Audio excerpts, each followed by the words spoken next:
Assalamualaikum warahmatullahi wabarakatuh. Kembali lagi di channel Berita Mistis. Untuk kisah kali ini masih melanjutkan dari kisah yang sebelumnya, sebuah cerita kiriman dari teman subscriber kita yang bernama Rendra Channel. Dan untuk kisahnya, yaitu sebuah kisah yang berjudul Demit Leweng Waru. Dan sebelum kita lanjut ke ceritanya, tekan dulu tombol like video ini. Dan jangan lupa tekan juga tombol subscribe channel ini. Dan nyalakan juga lonceng notifikasinya agar tidak ketinggalan cerita-cerita lainnya dari channel ini.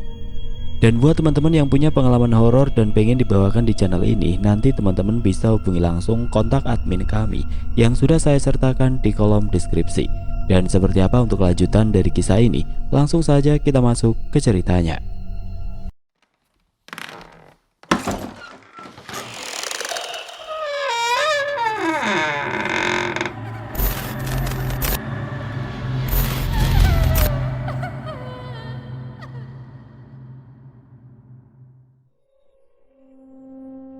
Kembali melanjutkan cerita di rumah sakit. Ketika Ibu Andi dan dokter mengecek keadaan Andi yang sudah mulai ciuman 3 hari lamanya. Dengan meneteskan air mata, Ibu Andi Bu Lastri bersyukur atas sadarnya Andi dari koma jangka pendek. Dan tidak lama Pak Haji pun datang bergegas menuju ke ruangan tempat Andi dirawat dan langsung masuk. "Andi, kamu sudah sadar?" "Sudah mas, sekitar setengah jam lalu Andi sudah sadar." "Mas habis dari mana?" ungkap Bu Andi yang merupakan adik dari Pak Haji. "Ceritanya panjang. Yang penting keponakan mas sudah sadar. Nanti saya ceritakan, Dek." Andi hanya diam tanpa ekspresi, hanya bingung dan seperti ingin mengucapkan sesuatu. Lalu ibunya mendekati ke arah Andi dan membisikkan ke telinga ibunya. "Bu, ada yang nolong Andi dan paman ketika kesadaran Andi masih di tengah hutan waru di kerajaan Buto," ucap Andi pelan. "Mungkin kamu bermimpi panjang, Nak. Kamu harus banyak istirahat ya. Nanti saja kamu ceritanya." Pak Haji hanya melirik ke Andi dengan anggukan kepala. Dan Andi kembali membisikkan ke telinga ibunya. "Bu, Rudi gimana kondisinya?" tanya Andi ke ibunya dengan suara pelan.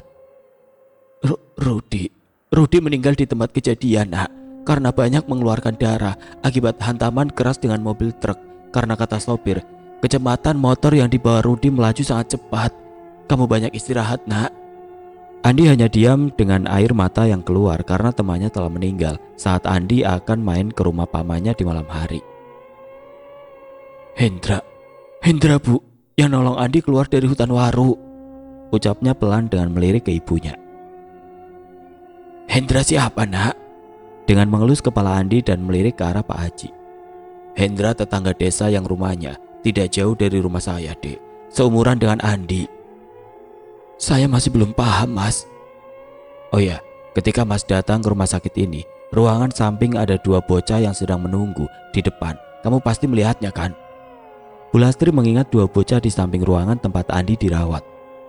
"Oh iya Mas, Hendra dan Asep sempat ibu kenalan dengan 2 anak itu. Dan dia juga menjaga ruangan Andi ketika saya melaksanakan sholat, Mas." "Nah, itu, bocah itu. Dia masuk ke alam demit menolong Mas sama Andi yang sudah ditangkap para demit hutan waru. Mas bisa masuk ke alam demit dibantu Ki Sudra dan Ki Sabto yang kemarin lalu ke sini." Ibu Andi hanya terdiam dengan perkataan Andi dan Pak Haji yang di luar logika akal manusia.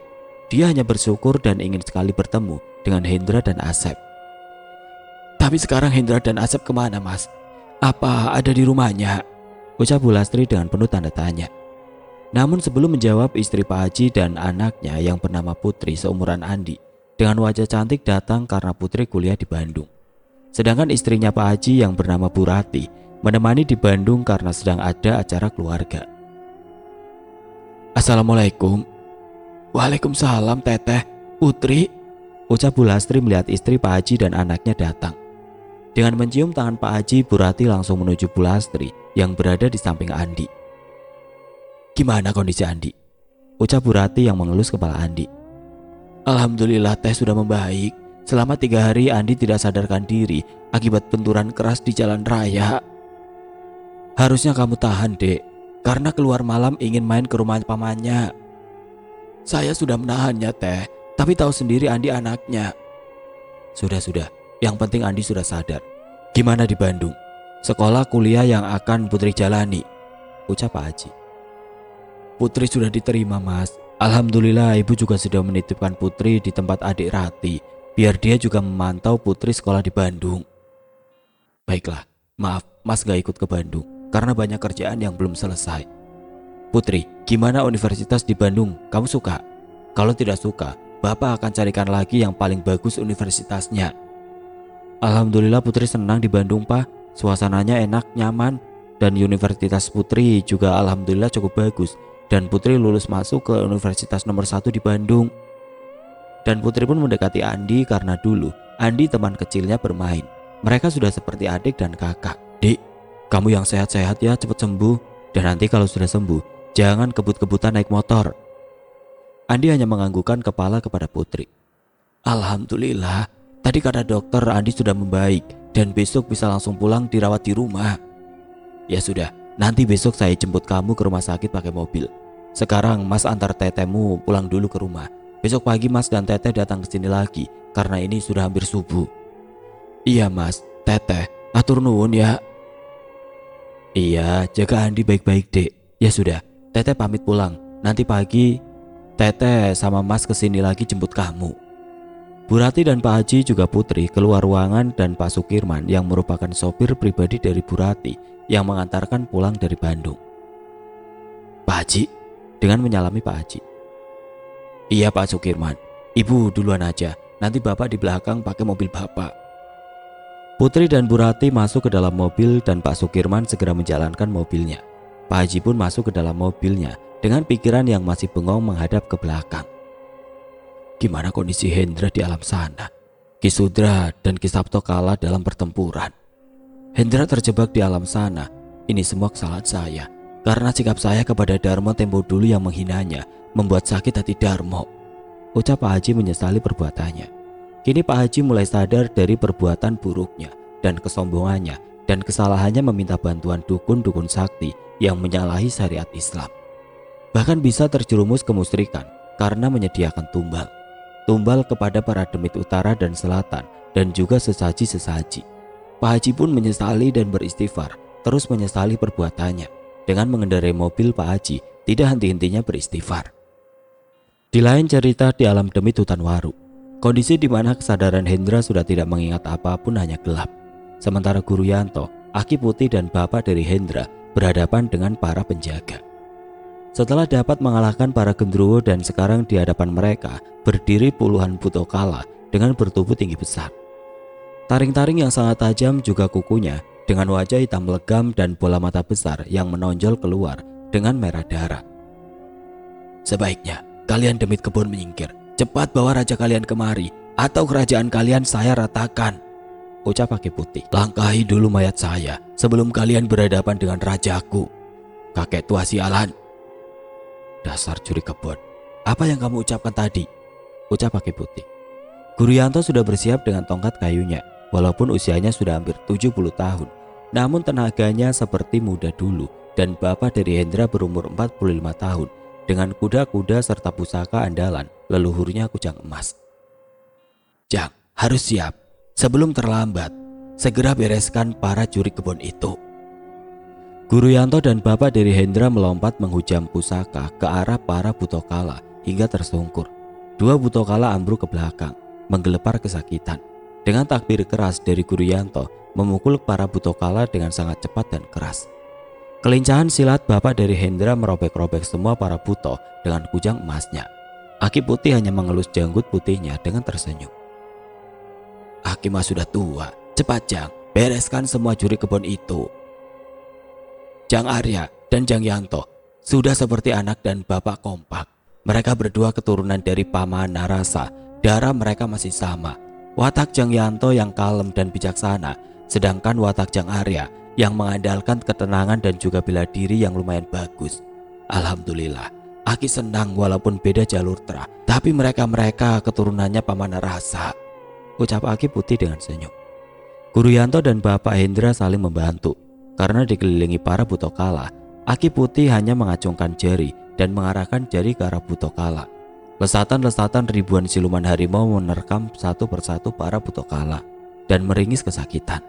Semakin ganas siluman harimau sebesar kerbau melibas para Butokala dengan sangat ganas dan geraman-geraman menakutkan yang keluar dari siluman harimau. Hingga satu persatu para penjaga istana Bhutokala tumbang dan ada yang melarikan diri ke dalam istana.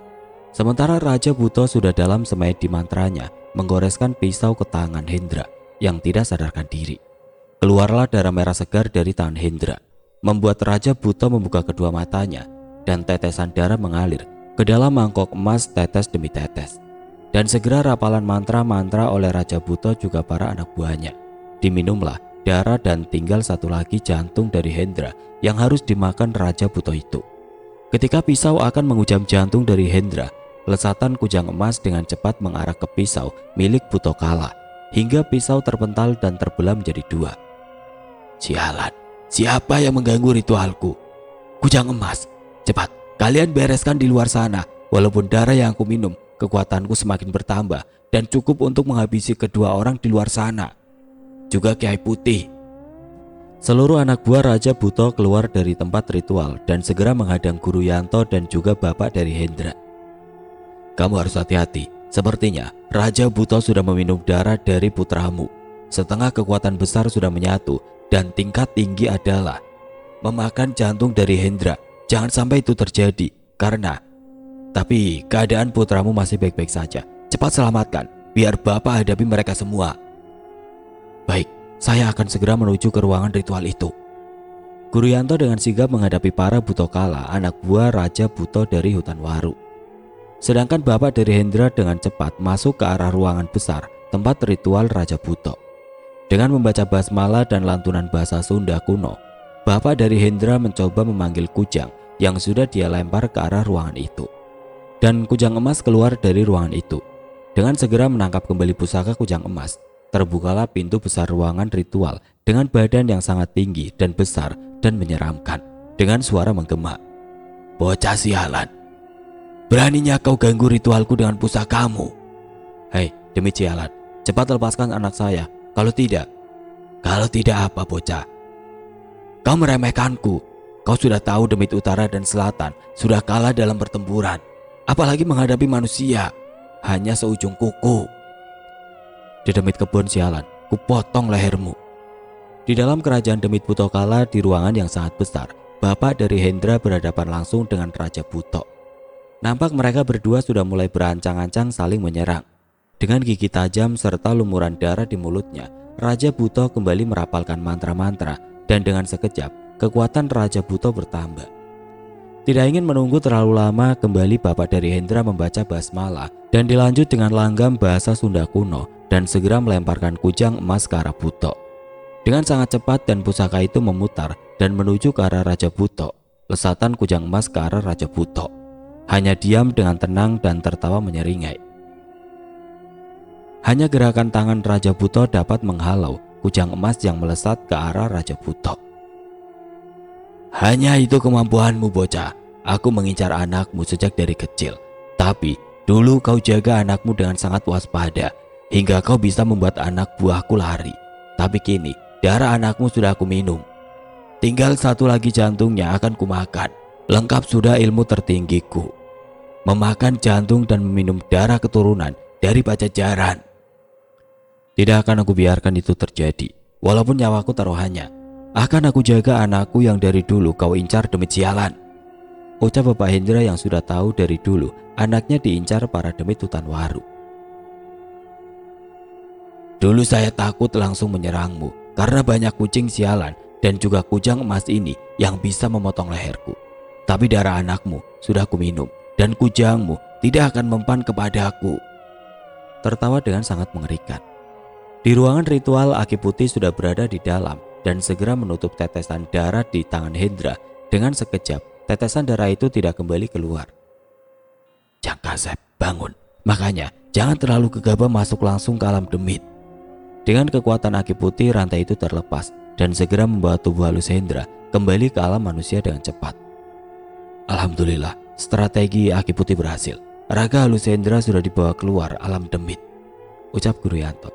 Pak Yanto sudah meratakan anak buah Bhutokala dengan tongkat kayu Gunung Jati.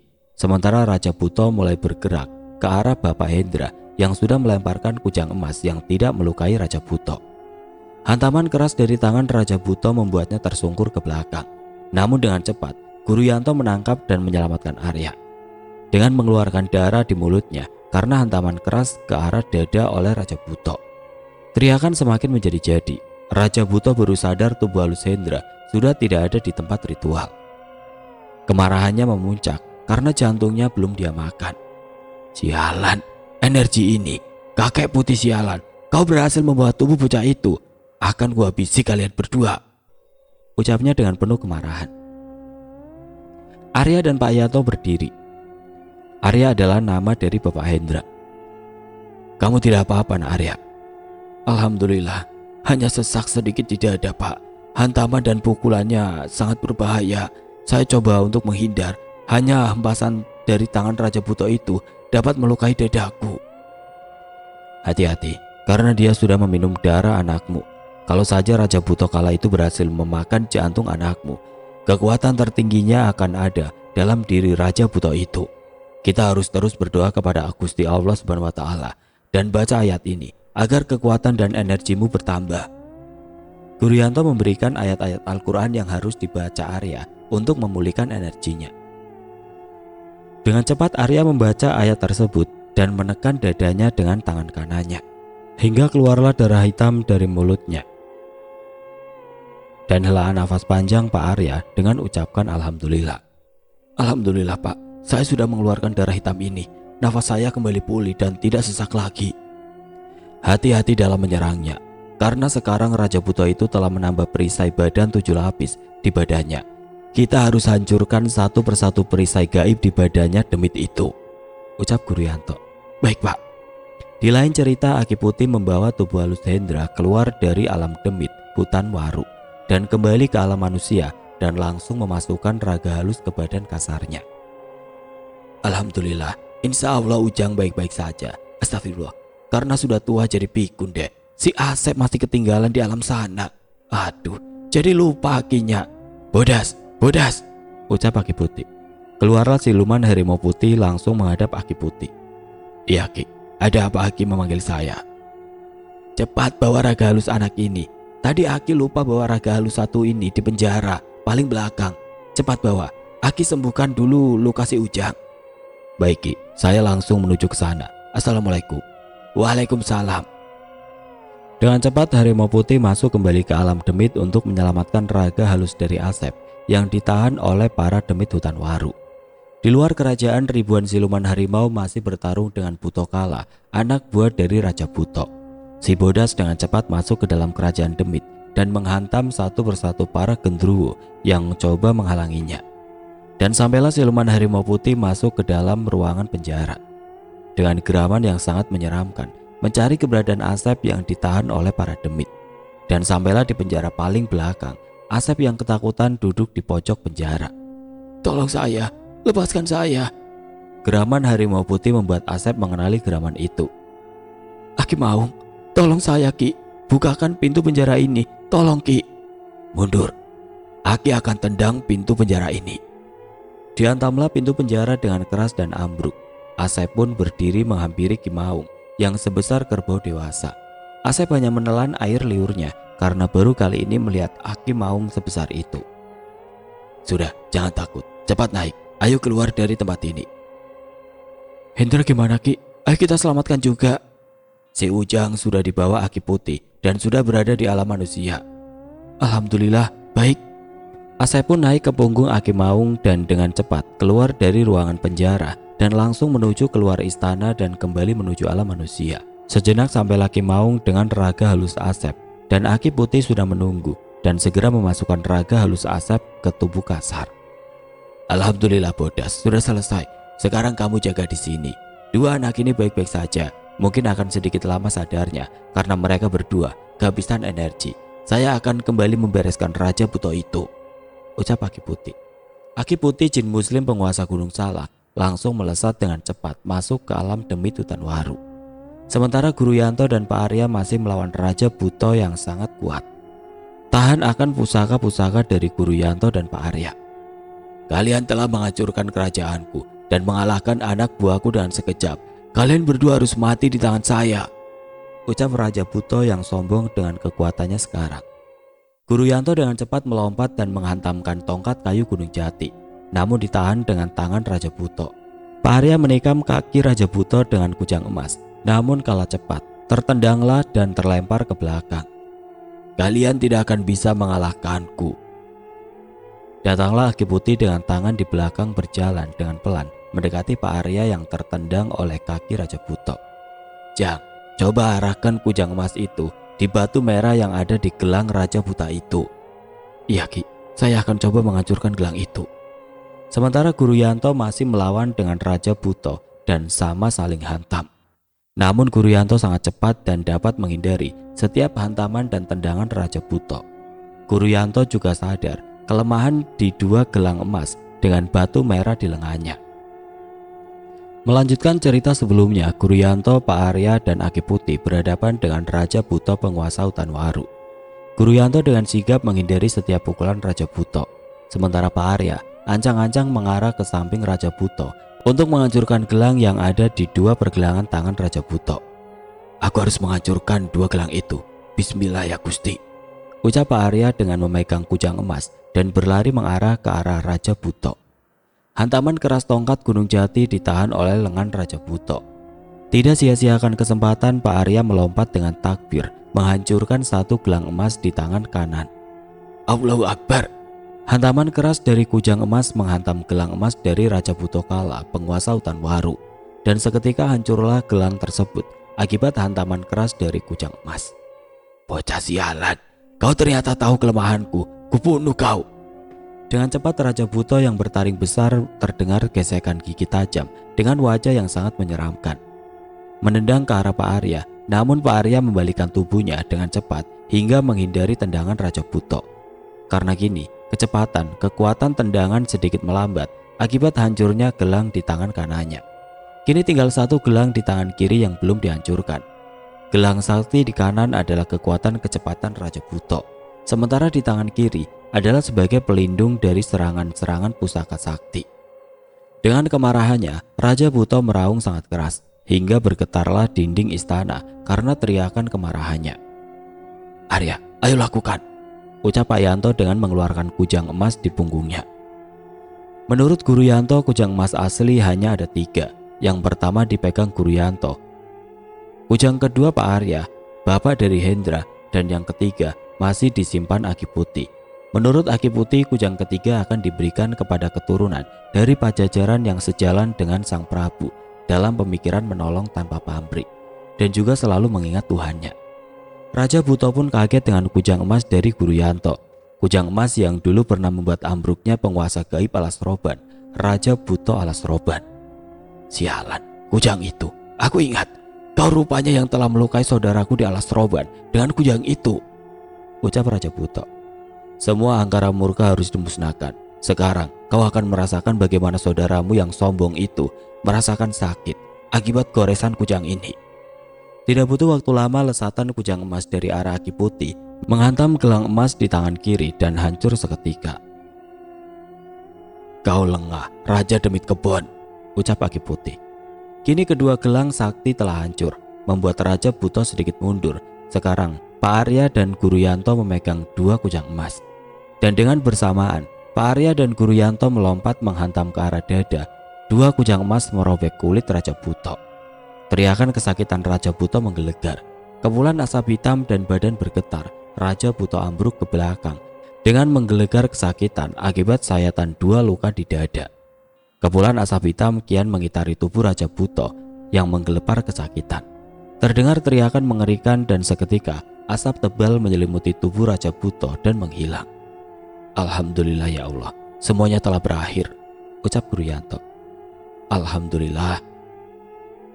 Alhamdulillah. Berkat pertolongan Gusti Allah Subhanahu wa taala, semuanya sudah berakhir. Aki bersyukur ke Gusti Yang Maha Suci. Dengan kejadian ini, Aki bisa melihat 3 kujang emas. Jang Arya, Aki nitip kujang emas ke kakek Ujang. Dan Ujang masih ayah darah bersama Jang Yanto. Aki selalu bersama berjuang membantu meluruskan orang-orang dalam kemusyrikan. Semoga lain kali bisa bertemu. Sebenarnya Aki sedih bahagia Jang Yanto, Jang Arya bisa berjuang bersama. ucap Aki Putih dengan senyum bahagia. Aki, walaupun Aki dari bangsa jin, tapi Arya sudah menganggap Aki sebagai kakek sendiri. Sesama muslim bersaudara, Arya tidak bisa apa-apa Ki. Semuanya atas pertolongan Gusti Allah. Pak Yanto sudah anggap bapak sendiri. Karena dari Guru Yanto, Arya bisa tahu arti kehidupan sebenarnya. Semuanya sudah digariskan Gusti Allah Subhanahu wa Ta'ala. Kamu Arya sudah saya anggap anak sendiri, dan Hendra sebagai cucu saya sendiri. Makanya dari kecil Hendra selalu saya pantau, dan si Bodas saya perintahkan untuk menemani. Karena Raja Buto ini mengincar Hendra dari kecil. Ternyata bapak dari Hendra pernah juga berguru dan bertemu Guru Yanto ketika masih muda di Karawang. Ketika Guru Yanto berusia 26 tahun, Guru Yanto setelah berdiam diri di Gunung Salak dan turun gunung, perjalanannya menuju ke arah Subang Hercules, bertemu Arya kecil yang masih berusia 5 tahun. Guru Yanto mengajari silat pada Arya dan ilmu mengaji Al-Quran. Ketika Guru Yanto berada di perbatasan Subang Indramayu, Guru Yanto tahu Arya kecil terbuka mata batinnya. Pak Yanto menganggap Arya seolah seperti anaknya sendiri dan mengajarinya ilmu silat. Sebagai guru ngaji, Arya di musola kecil samping rumah Arya. Alhamdulillah, kini kau kembali berjuang melawan kebatilan dari jin-jin kafir yang menjerumuskan manusia ke jalan kesesatan. Sebaiknya kita kembali ke raga kita masing-masing. Baik guru, tenaga saya juga mulai melemah akibat bertarung dengan raja demi tadi. Ya sudah, ayo kembali. Kerajaan ini akan kakek hancurkan, biar tidak ada lagi korban-korban kejahilan dari bangsa Aki bangsa jin, ucap Aki Putih. Ketiganya keluar dari kerajaan Demit hutan Waru, dan setelah berada di luar, Aki Putih mengeluarkan keris. Seketika alam Demit bergoncang dan kerajaan Demit hancur rata dengan tanah. Akhirnya Guru Yanto dan Pak Arya dan diikuti Aki Putih kembali ke dunianya di alam manusia dan segera masuk ke raga masing-masing. Terbuka kedua mata dari Guru Yanto dan Pak Arya dengan mengucapkan Alhamdulillah. Alhamdulillah, kita kembali dengan selamat. Kamu Arya, coba ke depan sana. Ada seseorang yang masih tidak sadarkan diri. Dialah yang mengikat perjanjian dengan penguasa hutan Waru. Pak Arya pun bangkit dari duduk silanya dan segera berjalan ke arah yang ditunjukkan Guru Yanto. Ternyata benar di dekat pohon beringin besar tergeletak lelaki dengan tidak sadarkan diri. Bismillah ya Gusti, semoga yang tidak sadarkan diri ini cepat sadar. Dengan membacakan doa-doa, Pak Arya menempelkan tangannya ke arah dada lelaki itu dan seketika sadar dengan batuk mengeluarkan darah. Alhamdulillah, sebaiknya Bapak berdiri dan ada yang ingin bertemu dengan Bapak, yaitu guru saya. Terima kasih Pak, saya Darmo. Saya menyesali semua yang telah saya lakukan. Sebaiknya Bapak menemui Pak Yanto, karena ada sesuatu yang akan disampaikan. Dengan berjalan pelan, Darmo dan Pak Arya menuju ke arah tempat Pak Yanto. Sesampainya di tempat Pak Yanto duduk bersila, Pak Arya pun duduk dan Darmo juga. Dengan wajah menunduk, Darmo menyesali semua dan menceritakan perjanjiannya dengan penguasa gaib hutan Waru. Dengan helaan nafas panjang dan berdilira, Pak Yanto mendekati Darmo dan mendapati punggung dan menempelkan tangannya. Lalu dibacakan doa-doa memutus perjanjian supaya tidak ada yang dirugikan lagi. Selesai memutus perjanjian, Guru Yanto memberi wejangan kepada Pak Darmo. Pak Darmo, dendam adalah sesuatu sifat yang sangat dibenci Gusti Allah Subhanahu wa Ta'ala, dan berjanjian dengan makhluk jin memberi sesuatu itu dapat menyekutukan Gusti Allah. Sebaiknya Pak Darmo bersyahadat kembali dan memohon ampun kepada Gusti Allah. Pesanku, meminta maaflah kepada Pak Haji dan ceritakan semuanya dengan jujur, dan kembalilah ke jalan yang lurus dan diridhoi Gusti Allah. Insya Allah semuanya akan baik-baik saja. Baik Pak Kiai, tuntun saya membaca kembali 2 kalimat syahadat dan izin saya belajar ilmu agama dengan Pak Kiai. Saya mohon bimbing saya Pak Kiai, ucap Darmo dengan menangis. Insya Allah, datanglah ke rumah saya. Kalau belum tahu, nanti Arya akan mengantarkan Pak Darmo ke rumah saya dan berikan keris itu ke saya, biar saya kembalikan ke alamnya. Darmo pun mengeluarkan sebilah keris yang disimpan di punggungnya dan memberikan kepada Guru Yanto. Dipeganglah keris itu oleh Guru Yanto dan membacakan doa-doa. Lalu keluarlah kepulan asap hitam dan dengan segera Guru Yanto melemparkan keris itu ke arah pohon beringin besar dan menghilang di kegelapan malam. Alhamdulillah, semuanya sudah berakhir. Semoga kita semua dijauhi oleh hal-hal yang membuat kita lupa akan Zat yang Maha Kuasa. Hidup ini hanya sementara, akhirat akan kekal. Jadi gunakan hidupmu menolong sesama dengan ikhlas. Niscaya Gusti Allah akan membalasnya. Sesudah memberikan wejangan, Guru Yanto menyadarkan Hendra dan Asep. Hanya Asep yang sadar dan Hendra di bawah bapaknya yang masih belum sadar karena banyak energi yang terkuras dan hanya sebatas pingsan. Keluarlah Guru Yanto, Pak Arya dan Darmo dari hutan Waru kembali ke jalan untuk kembali pulang ke rumah masing-masing. Sementara Guru Yanto diantarkan oleh tetangganya yang menunggu di pinggir jalan dengan sepeda motor. Pak Arya naik motor dibantu Asep yang masih sempoyongan karena mungkin juga masih belum sadar sepenuhnya dengan memegang Hendra di tengah. Akhirnya Pak Arya dan Asep menuju ke rumah. Singkat cerita, pagi pun tiba. Asep dan Pak Arya, bapak dari Hendra, duduk di luar rumah dengan mengobrol. Terbangunlah saya dengan kepala sangat pusing dan coba untuk bangun dan memutuskan untuk ke kamar mandi, membersihkan badan dan mandi. Sedang asik Pak Arya ngobrol dengan Asep, datanglah keluarga Pak Haji, istri dengan anaknya membawa bungkusan makanan oleh istrinya yang dari Bandung. Assalamualaikum, ucap Pak Haji dengan menjabat tangan Pak Arya dengan senyuman. Waalaikumsalam. Pak Haji, tumben pagi-pagi datang ke rumah saya, Pak. Ada apa ya, Pak, kalau boleh saya tahu? Saya sekedar silaturahmi ke Pak Arya dan meminta maaf kalau saya ada salah. Iya, Pak, sama-sama. Saya juga kalau ada salah saya minta maaf. Oh, ini putrinya Pak Haji. Sudah besar dan sangat cantik. Iya, Pak, saya putri. Bukankah anakmu sekolah di Bandung, Pak Haji? Iya, Pak. Putri sudah diterima di universitas di Bandung. Ngomong-ngomong, Nak Hendra kemana ya, Pak? Dan keluarlah istri Pak Arya yang merupakan ibu dari Hendra. Pak Haji, Bu Rati, masuk ke dalam atuh, jangan di luar. Gak apa-apa, Bu. Enak di sini, banyak pohon, adem. Tadi Pak Haji nanya Hendra, dia sedang mandi baru bangun. Anak bujang jam segini baru bangun. Gak apa-apa, Bu. Saya kesini dengan istri dan anak saya sekedar silaturahmi dan ada sedikit oleh-oleh dari Bandung, Bu. Asep yang bengong melihat putri yang cantik hanya menelan air liurnya dan disenggol oleh Pak Arya membuat Asep gelagapan. Pak Haji, biar saya panggil Hendra dulu, ucap Ibu Hendra. Bu, biar sama saya saja, ucap Asep berdiri dan menundukkan badan dengan tangan ke depan. Asep masuk kamar Hendra dan langsung menegur, memberitahu kedatangan Pak Haji dan keluarganya, juga gadis cantik bernama Putri. Aduh, pules tidurnya ya. Di depan ada Pak Haji dengan keluarganya, juga ada Putri Indra, cantik banget. Duh, apalagi senyumnya dan sangat sopan bahasanya. Andai dia jadi milikku, duh, indahnya dunia ini. Dengan melempar handuk ke arah Asep, Hendra pun berkata, kalau menghayal jangan terlalu tinggi, Sep. Kamu mah lihat yang cantik langsung begitu, berandai-andai, mending mandi sana. Belum mandi sudah ngopi sama bapak di depan. Kan pagi-pagi mah harus kudu ngopi sama singkong rebus, baru nanti mandi, ucap Asep dengan tertawa. Saya pun keluar disusul Asep dari belakang yang sudah suka dengan Putri karena gelagat Asep sudah ketebak. Saya pun langsung mengucapkan salam dan mencium tangan Pak Haji dan Bu Rati, dan terakhir melihat Putri di sebelah Bu Rati dengan senyuman dan saya pun tersenyum.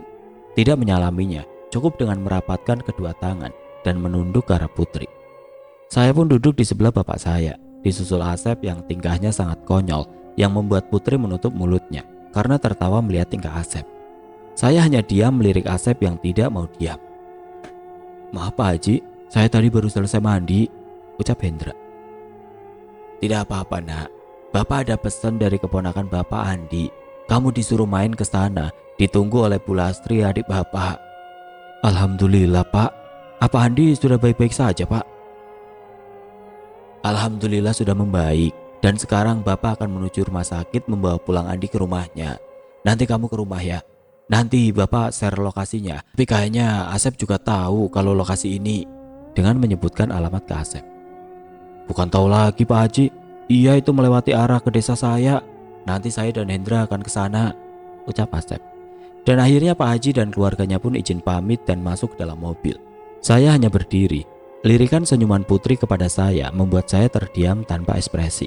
Sementara Asep melambai-lambai dengan tingkah konyolnya yang membuat keluarga Pak Haji tertawa. Astagfirullah, memalukan sekali kamu, Sep, ucap saya dengan menepuk jidat. Udah cepet ayo Indra, kita ke sana ke rumah Andi.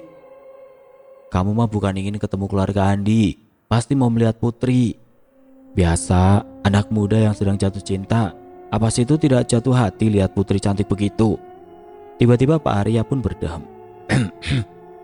Yang membuat Asep senyum dan menggaruk kepalanya ke arah bapak. Ya sudah, sarapan dulu, baru nanti ke rumah saudara Pak Haji. Sep, bilang ke bapakmu ya, nanti bapak akan main jenguk ke bapakmu. Kalau ada waktu senggang, dan suruh bapakmu banyak-banyak istirahat dan kurangi merokoknya, ucap Pak Arya kepada Asep. Iya Pak, nanti Asep beritahu salam ke bapak. Hendra dan Asep masuk ke dalam rumah dan adik-adik Hendra sudah sarapan nasi goreng yang dibikinkan ibu, dan segera saya pun sarapan. Selesai sarapan, saya keluarkan motor dan hendak ke arah Subang untuk menemui keluarga Andi dan juga mengantar Asep pulang ke rumahnya. Kami berdua pun berangkat dengan mencium tangan ibu dan bapak. Asep nampak kegirangan dan kekonyolannya makin menjadi ketika dia menyanyikan lagu favoritnya. Inilah sahabat saya dari SMK, teman bolos sekolah, mencuri rambutan tetangga sampai dikejar anjing tetangga karena ketahuan mencuri singkong. Dan saya harap jangan ditiru kenakalan kami berdua sewaktu sekolah. Kami berdua pun sampai di area hutan waru, tempat di mana semalam tenagaku terkuras habis di tempat ini dan tidak sadarkan diri. Saya hanya diam memandang area hutan waru, sedang Asep yang dari tadi hanya menyanyi lagu band kesayangannya. Angin menerpa wajah membayangkan kejadian-kejadian semalam. Kuhirup udara yang sangat segar dan kutimpali lagu ST12 yang dinyanyikan Asep dengan lagu handphone dipegang Asep. Kami berdua pun bernyanyi dengan keras. Itulah lagu favorit kami ketika di SMK dulu. Kami berdua tertawa di sepinya hutan waru dengan udara yang masih segar. Asep berteriak-teriak, Putri, Asep datang. Dan kami tertawa dan melewati hutan waru. Kesimpulannya, hidup jangan terlalu dipusingkan. Jalani, syukuri dan nikmati. Yang penting tetap di jalur Allah ya Robbi. Syukuri hidup ini dan selalu tersenyum dengan sahabatmu. Tertawalah, karena sahabat sejati pasti akan menemani di saat kamu susah dan senang. Saya Hendra, yang masih banyak kekurangan. Mohon maaf atas semuanya bila ada kata-kata yang salah dan tidak mengenakan hati. Saya mohon maaf. Hirup sakali, kudu pinu kumanfaat jeung sesama. Oke teman-teman, sekian untuk kisah kali ini. Semoga apa yang sudah saya bawakan dalam kisah ini dapat dijadikan pembelajaran untuk kita semua. Dan terima kasih banyak buat Mas Rendra Channel yang sudah mengirimkan kisahnya ke kami dan berkenan untuk dibawakan di channel ini. Dan buat teman-teman yang punya pengalaman horor dan pengen dibawakan di channel ini, nanti teman-teman bisa hubungi langsung kontak admin kami yang sudah saya sertakan di kolom deskripsi. Dan buat teman-teman yang baru bergabung, jangan lupa untuk like, komen, share, serta subscribe channel ini. Dan nantikan kisah-kisah horor berikutnya tetap di channel Berita Mistis. Wassalamualaikum warahmatullahi wabarakatuh.